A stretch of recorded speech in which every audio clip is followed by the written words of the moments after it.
The key today is to try to set your defense, and that happens, by the way, with having a better shot selection. So part of your defense comes from how you run your offense, and that for Utah has to improve. Yeah, it feels like an important game for Utah, doesn't it? It is. Your home court, look around college basketball right now. You have to protect your home court if you want to have success. They need something positive. Edgecombe on the attack. First shot of the game, no good. And Utah grabs a rebound. Maybe looking to push tempo when they can. Madsen in transition, hits a three. Those have not been going down for Gabe Madsen. The standard has become so high. It really has. Almost a turnover. Nice pass down low, and then the layup is good for Ezra Ausar. Good look from Jake Willeen. Willeen, though, set that whole thing up. I mean, that was a really small window to thread that ball through. Yeah, Jake Willeen, 6'10". He's a shooter. He's a passer. Entry down low.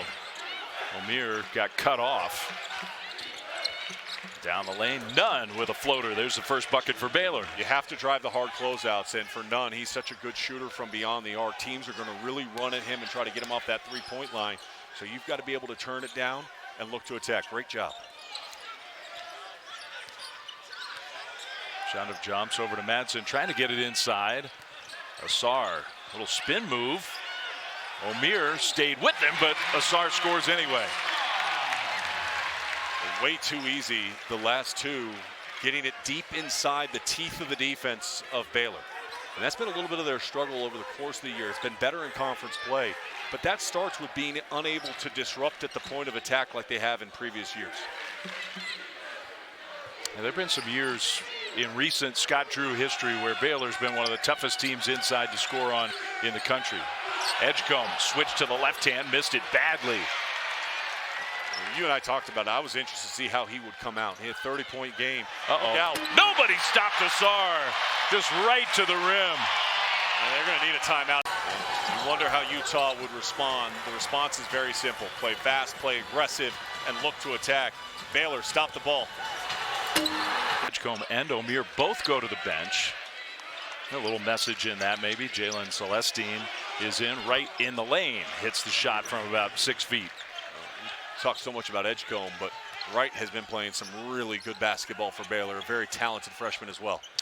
Down low, and another shot right at the rim. That was not the case in the old Pac-12.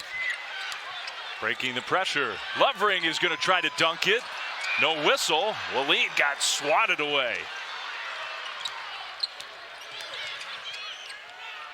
All right, those of you watching on ESPN News, we welcome you to Salt Lake City, where Baylor off to a very slow start. Right into a lob dunk like he told Scott Drew before the game today. Almost like we were in the huddle. Ausar wasn't expecting the pass. Now on the break, there's Omier who dunks it home to tie the game. So the great start, 9-2. Benched after the first minute or two. Back in the game. Get the ball, run the floor. Unselfish. 6 minutes in, 11-11 game here in Salt Lake City. Edgecombe down low, Omier with the left hand. Good pass. 9-0 run and 4 turnovers forced in the last 3 minutes of this game. Wide open, Keller for three. The big man can shoot a little bit. Here comes Baylor.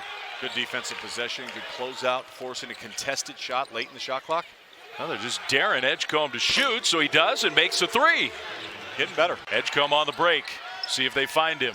Nunn down the lane, and no whistle. Ball out of bounds. Baylor will keep it. Utah saying, well, nobody touched the ball. He just threw it up and it went out of bounds. I would say there was a foul there. Yes, I would too. They could be upset about the call, but the other option was the foul.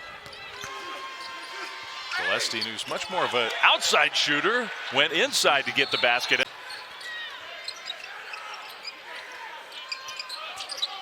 Edgecombe passes, great look for his big man, Ojanwana.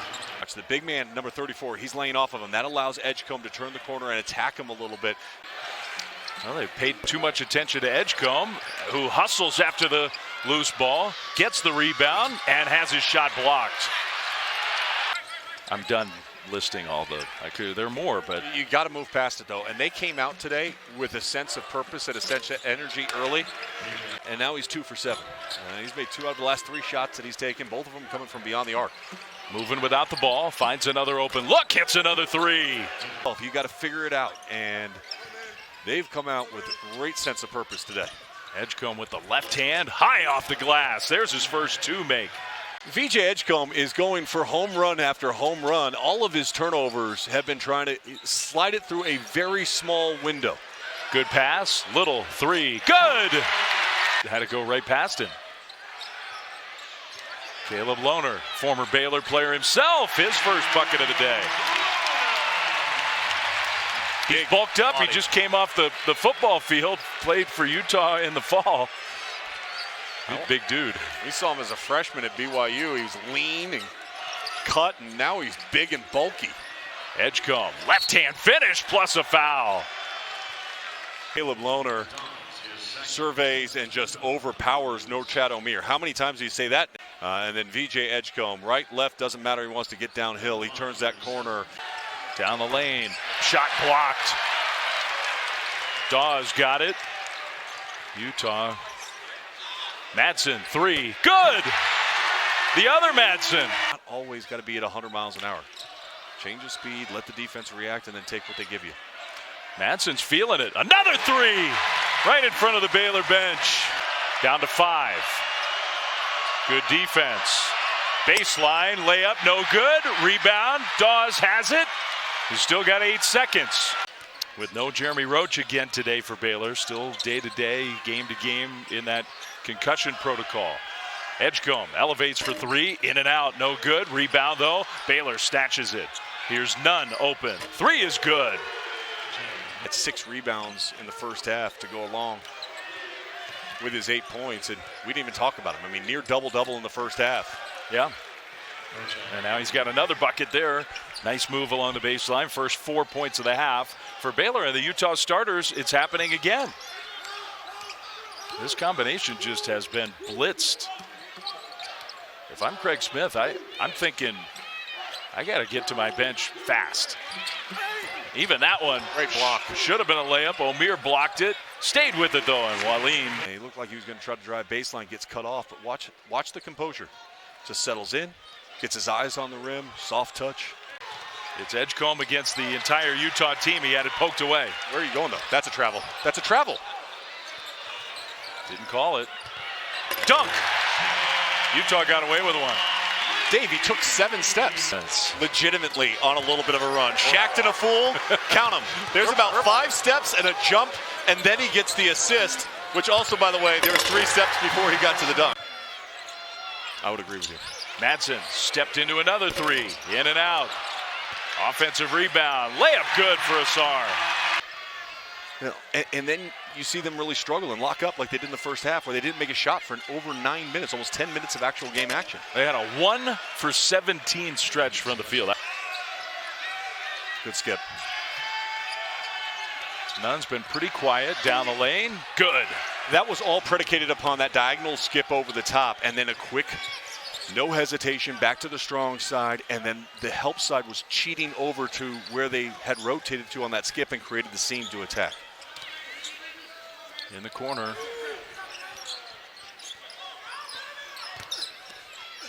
Asar got pinned by Omier, had nowhere to go, got the ball back after it hit off the backboard. Out of bounds. Not reviewable.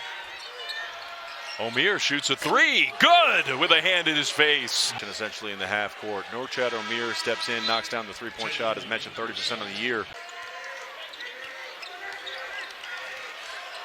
Edgecombe attacks baseline, got in the air, had it ripped away. And I'll go with the modern day champion that just put on a heck of a run, Roman Reigns. He deserves to be on that list now after what he's done over the last 3 years. I'm a reader. Shot clock under 5, shot blocked, and Little got hammered.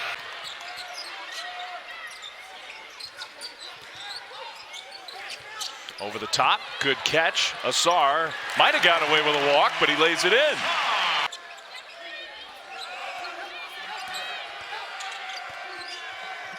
Edgecombe from the corner, three. Great relocation. Asamoah with 4 fouls is on the floor. Jonwana is not. Neither is Celestine. Edgecombe has got to get a shot off here in the next few seconds. Steps in and hit it. Wow. Sometimes it's better to be lucky than good. I've given him a lot of credit. That was lucky. A little line drive went right in. He used a big long step to find an opening. Little passed up the three. He'll shoot this one from the right side. Got it. Good offense, though. Everybody was collapsed into the paint because of what the foul trouble. They're going to overhelp into the paint right now. And that was a good, clean look after a ball reversal. Not first side. They forced him to guard multiple sides of the floor. Baylor trying to survive these last 7 minutes with all the foul trouble piling up. They do have a 10-point lead. All the way to the basket. What a move from Robert Wright. Foul trouble a little bit for him. Watch this. Stops. Goes underneath. I mean, that is a line. The Vols head coach.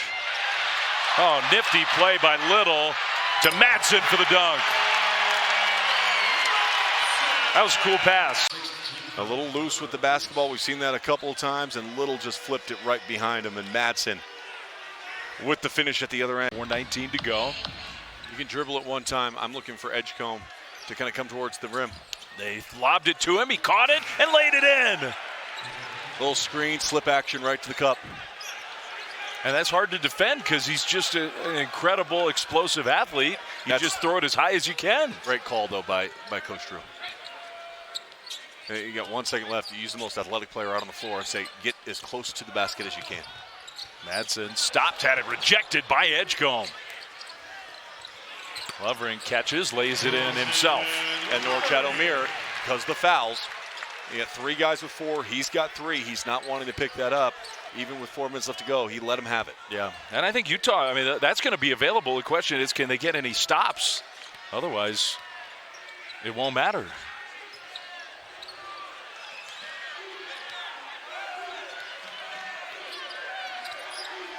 Edgecombe's got that big man on him again. That was pretty good defense. Left hand, no good. Weak side rebound, Omier. He's taking time with the weave action. Yeah, smart. Omier, open three. Got it. Got to get points, so they got to get them fast. Asar goes to the bucket and lays it in. And that puts everybody else on notice. That's a great block shot there. He got another block. A lot of little things. It's not just the spectacular. He avoids the foul with the body, kept showing his hands to the official the entire time, and then utilizes his A-plus athleticism. Well, that guy knows you because you've been through everything together for such a long period of time.